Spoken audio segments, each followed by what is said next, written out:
And hello there, everybody. And finally, we get to the Okerlund Cup qualifying from Chattanooga, Tennessee. We're going to have three bouts, actually. We're going to have the Atlanta final, the Knoxville final, and the world title match between Pat O'Connor and Dory Funk Jr. in the preliminaries. Oh my goodness, we have had a shocking outcome. I'm just going to put it here, and it might be something that registers with you right away, and it might not. Let's go through the undercard and explain to you what has happened. Oh my goodness, we had a surprise of surprises in the preliminary rounds. Now keep in mind, for Okerlund Cup qualifying, the quarterfinal bouts go 30, the semifinal bouts go 45 minutes. Those are the time limits, and the final goes 60. Draws go to the higher seed, whether they be time limit draws, double DQs, double countouts, and titles are in play in all tournament matches, as is the case in most of the tournaments we do in GSW. We'll start with the Atlanta quarterfinals. It was the Americas team of Dusty Rhodes and Magnum TA defeating the outsiders of Kevin Nash and Scott Hall by a double DQ. But again, we go to the higher seed, so the America's team advances. Rock and Roll Express easily over the Malkies. Felt like a studio session at Techwood Drive in Atlanta back in the 80s. The Express won 2 minutes and 20 seconds. I did not catch their finisher. It was a hold of non-importance. It was a basic hold that pinned one of the Malkies. And I would say it was Randy Mulkey. We know Robert. We'll just say he pinned Randy with a backslide. And that's how that went. Ray Stevens and Pat Patterson advanced via the draw against Invaders 1 and 3 from Puerto Rico, who were making their debut. And oh my goodness, look at this. The long reign of Jay Youngblood, Ricky Steamboat comes to an end. They lose to the team of Dr. Wagner Jr. and Ultimo Guerrero, who were 98 in the rankings. In other words, they were under 100. They were a below average team. But it was Dr. Wagner Jr. pinning Ricky Steamboat after a double team in 15:46. And that was your outcome of that. So stunningly, your brand new champions of the world in the tag team division, Dr. Wagner Jr. and Ultimo Guerrero, who have both been champions on the singles level, but never as a team. And then we went to the Knoxville quarterfinals. There were only three. We'll explain in a moment. Rocky Johnson and Tony Atlas went to a draw against Iron Sheik and Ivan Koloff. Johnson and Atlas should have advanced, but they were attacked by Sheik and Koloff in a fray after the bell. And Tony Atlas. Why don't I say Tony Chandler for? Well, anyway, he had a foot injury and he would be down the rest of the night. He should be back in a week or two, but they would not be able to compete the rest of the evening. JYD and Tommy Rich lose to the Love Brothers by DQ 26-47. And then it was the Von Bronners with Saul Weingroff defeating Pete Sanchez and Lee Wong. I know, easy opposition for them in just 2:25. We went to the Atlanta semifinals. Patterson and Stevens beat the Rock and Rolls, but the Rock and Roll Express were injured. It was Robert Gibson who was injured. And I should make a note of that in my notes, that Robert Gibson was the one hurt. And they're going to be out 10 weeks, meaning they will not be able to compete the remainder of the tournament. Robert got hurt, as my notepad is messing up big time. So what this meant is our bout that was going to be in the semifinals between America's team and Ultimo Guerrero and Dr. Wagner Jr. now becomes a final, because whoever wins would get a bye in the final. So we're just basically going to make this a de facto final, and they will move on, and we will just call it a final bout.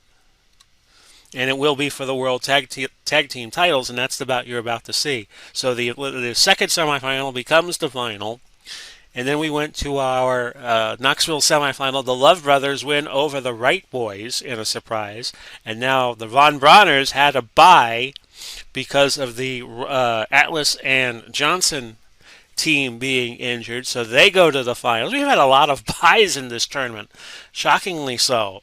So what you're about to see is Dr. Wagner Jr. and Ultimo Guerrero. They're going to go up against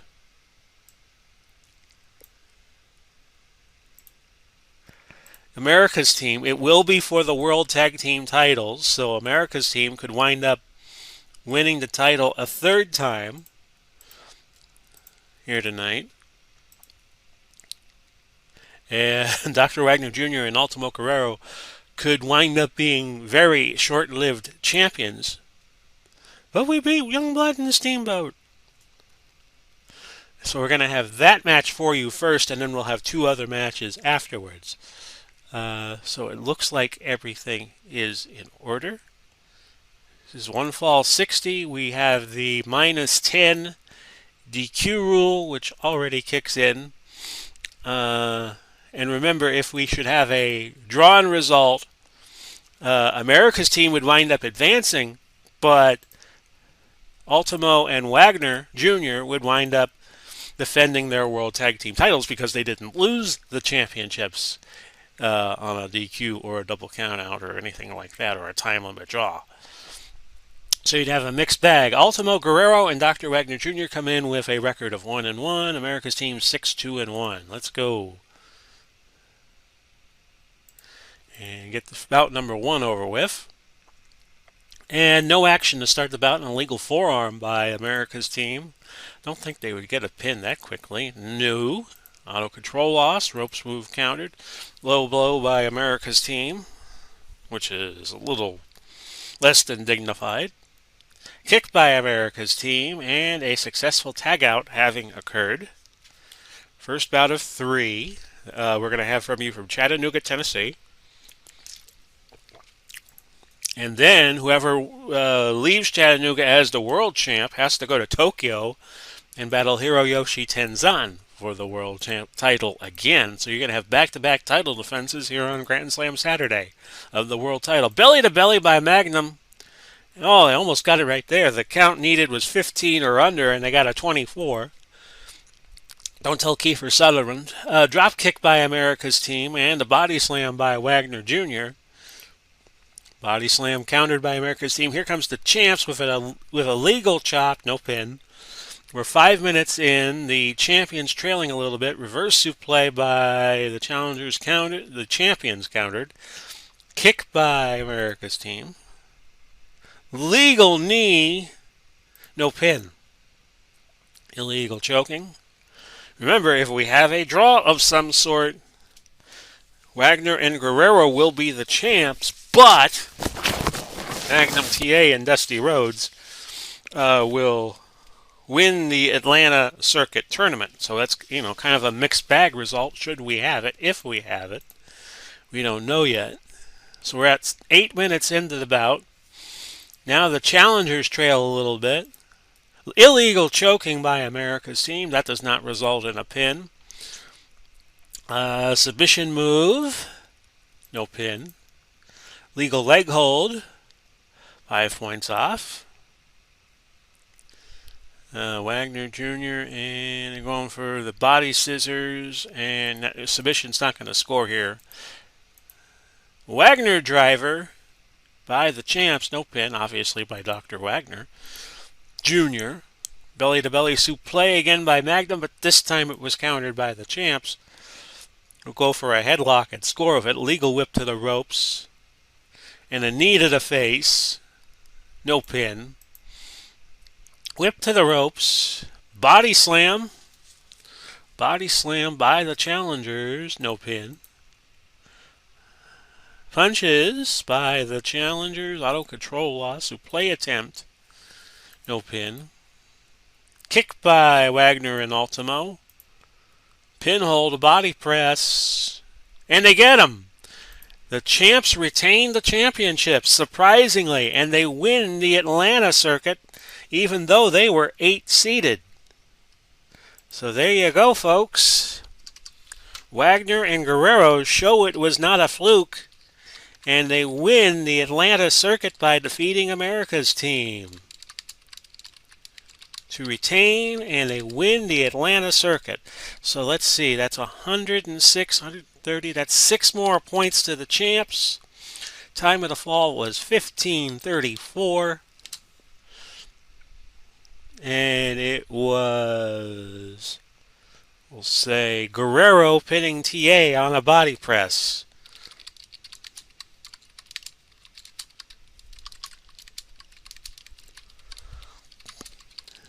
And the champs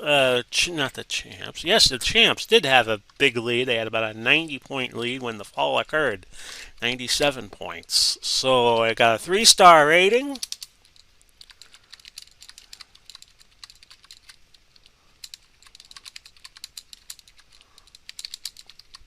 And the champs proved not to be a fluke on their first defense.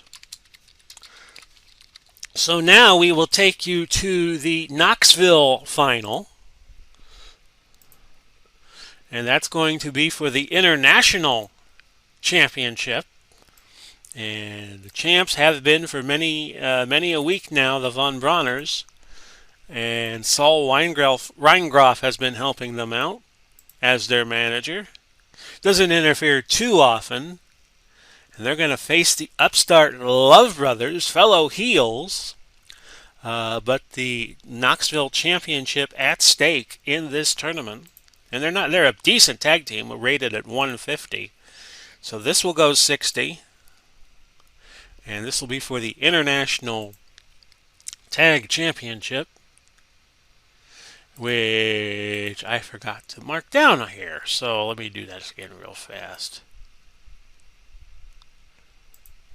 Von Brauners, champions.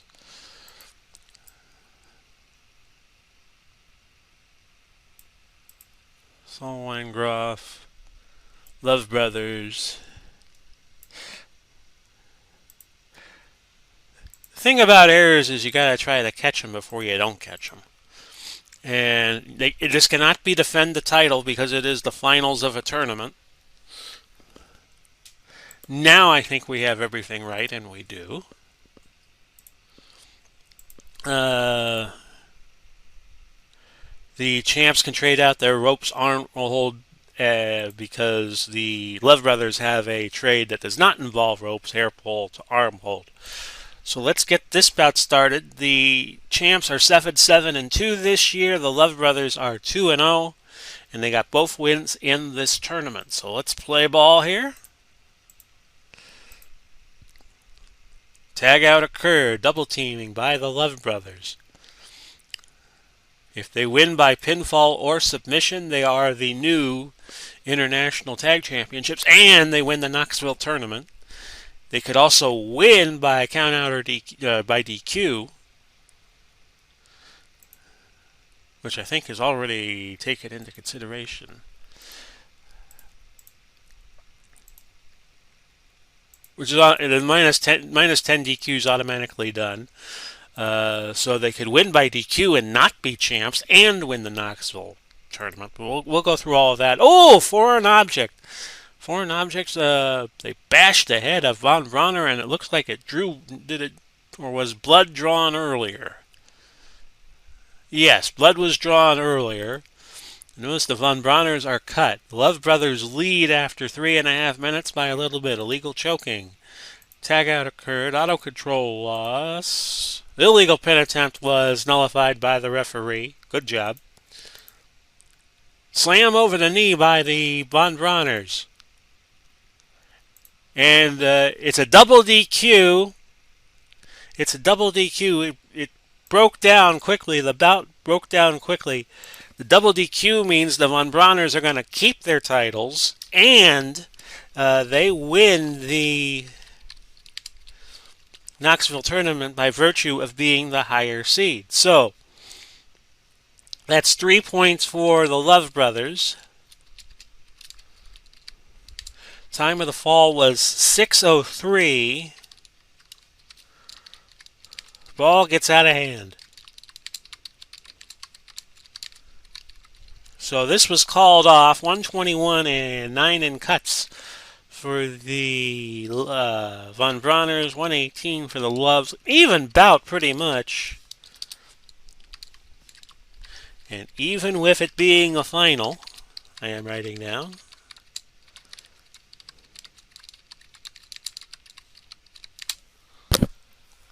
Sorry about that, folks. I think I hit my microphone. The ref throws the bat out. Ref throws. You can tell I'm doing this in the morning, right? Bout out.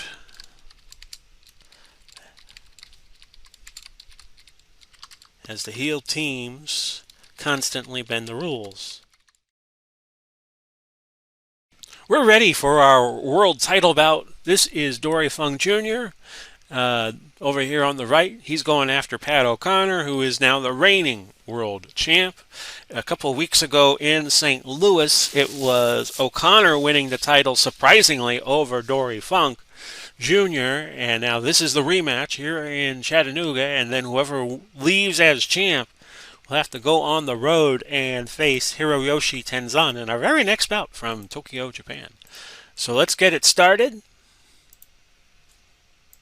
And off we go for the world title. Illegal punches right away for the Funker. That's 5 more points off of O'Connor. We have just started. Indian Deathlock. I don't even know why I hit the submission there. Spinning toe hold. Countered. Legal speed move by O'Connor. Illegal elbow by Funk. And another illegal forearm. No action. We go back. No, we do not go back to the champ. We stay with the challenger. A low blow. And Funk with an early lead of about 13 points at the 3.5 minute mark. Fans booing Dory Funk Jr. I'm sure deep down they want to see a world title change. Legal chop. No pin. And that was by the challenger. Punches outside the ring and a hair pull. And O'Connor's got some hair to pull looking at his photo here. Not an auto, but no action. Whipped to the ropes by the challenger. Very, very slim chance that would be a pin. But it was a very, very slim chance that got Pat the title. Headlock by O'Connor. No action. Legal leg hold by Pat O'Connor. Disqualified check. Stops the DQ and no action and no action. Whip to the ropes by O'Connor. Leg hold by O'Connor. Rolling cradle countered. Kick by Dory Funk Jr. and a leg hold. Submission move is countered. Suplex attempt. No pin.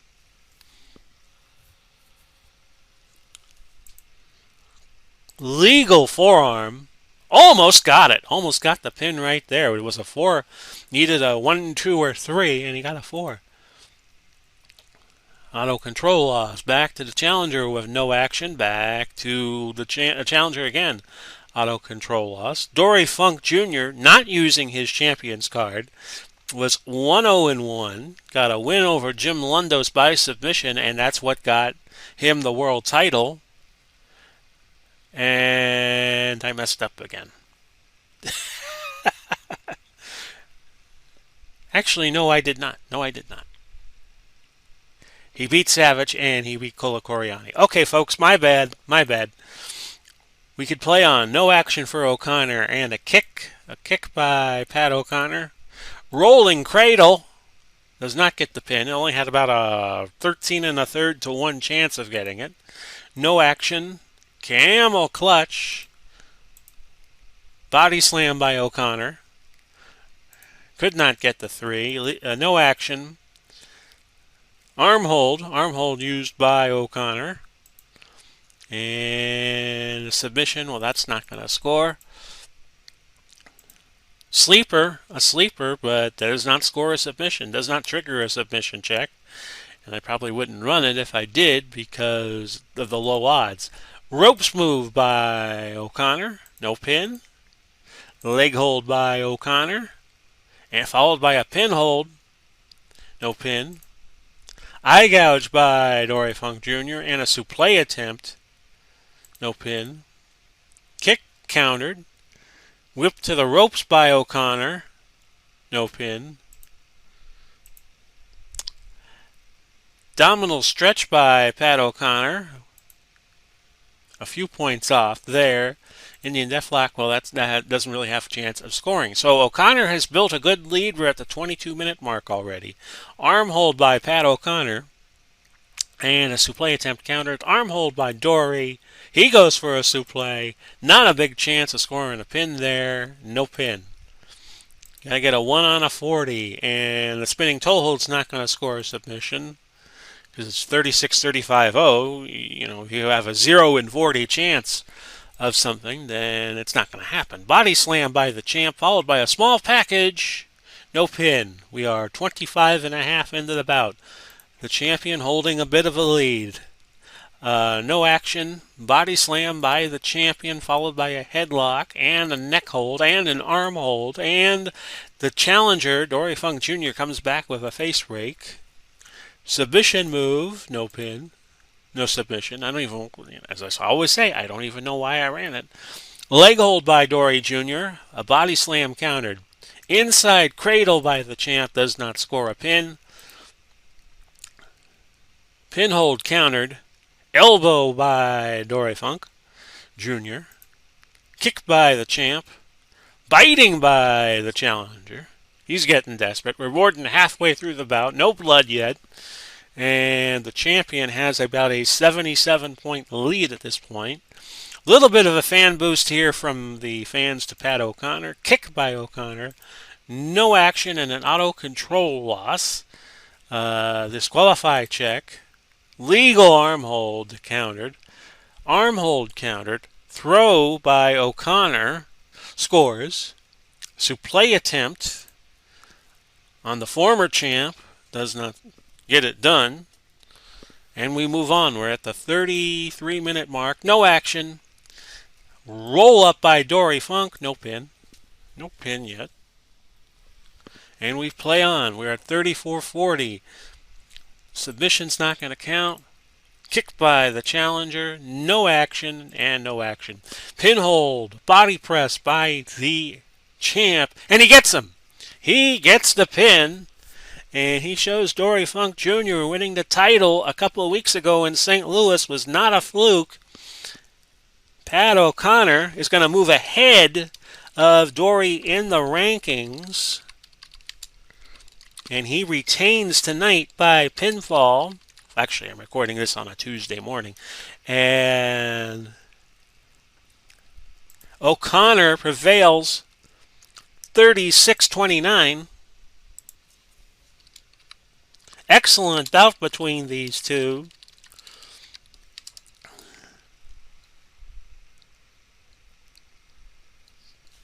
And it was a body press. Dory did have a leg on the ropes. Replays are showing. So we might have to have another battle between these two to settle differences.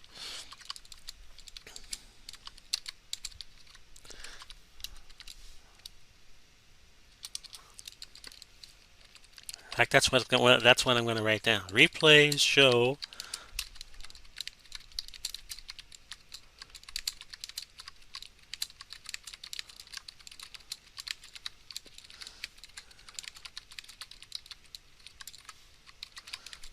don't catch this.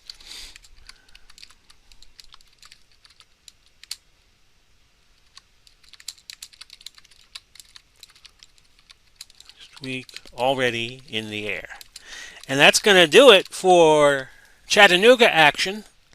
And we'll head off to our next match.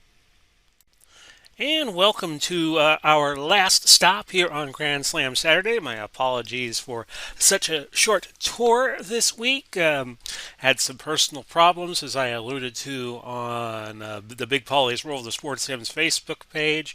My mother fell ill during the course of the week, so we're just going to have these 4 matches for you and try to do better next week when we come back on August the 7th.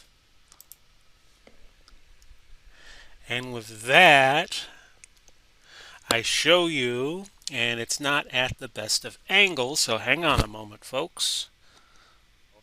Well, that'll be about as good as I can get it, at least for now.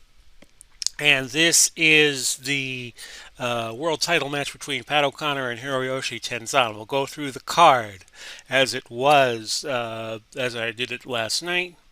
Recording this the morning at noontime of the day we put this up, which is going to be the 31st of July. King Kong Bundy and New Jack of ECW fame went to a time limit draw. Dennis Condrey and Dory Funk Sr. the same. Gino Hernandez and Jim Garvin the same.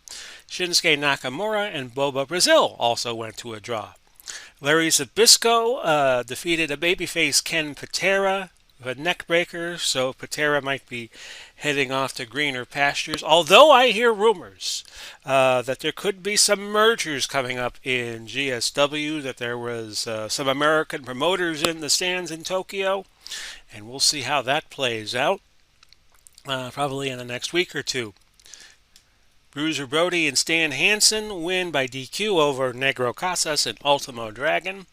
Ricky Dozan loses by pin to Kendo Nagasaki to the Kamikaze Crash. For the Pacific Tag titles, it was Jado and Geto winning by count. They took a beating, but they got the W over Mitsuharu Masada and Toshiaki Kawada. Jumbo Ceruto in a good match over Koji Kamamoto. And for the international tag titles, it was a 60-minute draw between Inoki and Baba, the challengers, and the Von Brauners. They went a full 60-minute draw, which is very rare for tag teams in wrestling's finest. But look at the damage numbers: 853.31 in cuts for the Von Brauners, 664 and 59 in cuts for Inoki and Baba. That was a war, and I wish I had taped it for you, to be totally honest. So let's get to our main event. Pat O'Connor defending the world title against Hiroyoshi Tenzan. And if you're holding out for a hero, 1980s reference for you, you're not going to be much in luck, because Tenzan is a considerable underdog, but with so many other big names on the card in other matches, it was Tenzan getting the nod. As champion, using the champion's card, O'Connor is 2-0-1, and Tenzan is 4-7-0. So let's get started here. O'Connor a considerable favorite, and the match begins with no action. O'Connor goes for an early pinhold. Tenzan coming in 4-7. I might have mentioned it earlier. Kick by Tenzan. Legal neck hold by Hiroyoshi Tenzan, followed by a headlock. So Tenzan off to an early start. A suplex attempt, and ka-chunk nails O'Connor with it. So Tenzan off to a good start, but we're only a minute 40 into this bout. Punches being used by Tenzan, no action, and then a body slam by the champ, his first successful move, and that does not resolve the match at all. Illegal punches by Tenzan, and he is off to a good start. We'll give him credit for that. He's up 26 points now at the 4-minute mark. More punches by Tenzan, an illegal knee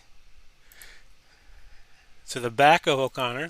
Maybe O'Connor has jet lag from that last bout that you just saw in Chattanooga, Tennessee, where he took 36 minutes or so to beat Dory Funk Jr., as I remember it. I taped it early in the week before all hell broke loose in Moi's life. Arm hold by O'Connor and a submission move, but that's not going to score. Illegal punches by O'Connor. Illegal whip to the ropes, though, by O'Connor. Illegal, not illegal. A kick. A pin hold, a body press, no pin. And we're 8:04 into this championship bout. Remember, Tenzan's got to get a pin in 60 minutes or a submission to win the championship, which O'Connor just did a few weeks ago against Dory Funk Jr. Cobra clutch, but that's not going to score.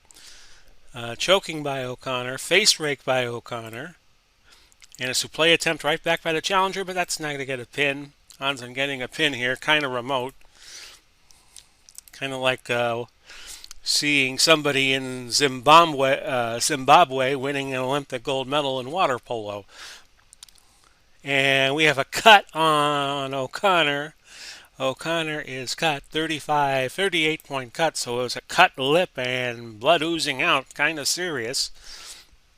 Illegal punches by the challenger is countered. Ropes move by the champ countered. Legal chop by Tenzan, no pin. Arm holds used by Tenzan. Illegal punches used by Tenzan. Tombstone driver hits, but it does not trigger a pinfall possibility. And Tenzan up about 60 points. And wearing down O'Connor a little bit. This would be a huge upset if this would be one of the biggest upsets in GSW history. Were this to happen, with all due respect to Tenzan, he doesn't appear to be in O'Connor's league. Illegal punches, mountain bomb, no pin. This would be like Buster Douglas knocking out Mike Tyson when Tyson seemed to be invincible. Fans are booing Tenzan, even though he is doing quite well so far. Legal choking, no pin. Kick by Tenzan. So next week we'll come back and finish week number 30 here in GSW, and then after that, who knows what will happen. Here there might be some movement in the wind. Body slam and illegal punches. Another body slam countered. Pat O'Connor had a souffle attempt countered. Punches being used by Tenzan. By the way, this is the 45th anniversary, or I think it just passed yesterday, of the angle that got me interested in professional wrestling. It was the day that, it was a Saturday night where Bob Roop got into it with Steve Kern. The veteran angle. That was the thing that hooked me in wrestling, because I saw Steve Kern jump over the barrier and go at Bob Roop, and that was one of the first things that made me say, wow, this might be interesting, this wrestling business. Moonsault, no pin. I think that was January 30th of 76 or thereabouts. July 30th of 76. No pin. And I can remember that all these years later. Legal whip to the ropes by the champion, who's looked rather lackluster. He's now down 133 points. Whip to the ropes by O'Connor. A forearm by O'Connor. He's trying to get back and do it. Rolling cradle. And we had interference. It was Dory Funk Jr. Now, you think they would take the same flight. It was Dory Funk Jr. who interfered. They're going to have a rematch on next week's show. You would think they would have spotted each other on the plane heading from Chattanooga to Japan. So O'Connor, after a rather lackluster performance, is saved by his main challenger, Dory Funk Jr., and he's kind of saying to Hiroyoshi, hey, this is my title. This ain't your title. He didn't want to lose the title to Tenzan. He want the title to go to Tenzan, and then Tenzan would have to battle Dory. So Tenzan's not going to lose any points because he was 28 points in the rankings lower than O'Connor, and a DQ result will mean that nobody picks up points or loses points. So that's how that ball bounces.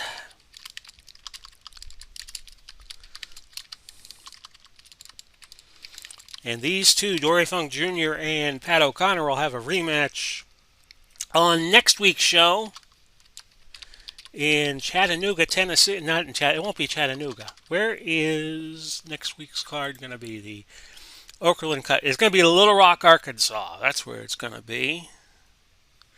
But we know now that it will be a rematch between Funk Jr. and O'Connor. And yeah, O'Connor was a sad citizen. He could have very easily have gone down in this bout, which would have been a mammoth upset, but not to be. That's how the wrestling business works. Tenzan seemed primed for an upset. Dory Jr. saves the title. or O'Connor so that Junior could perhaps win it himself in Little Rock. And there you go, folks. This has been a shortened week of Grand Slam Wrestling. I hope you all enjoyed it. This has been Big Paulie coming to you, wishing you well. Godspeed and God bless, and we'll do it all again soon. Bye-bye for now, everybody.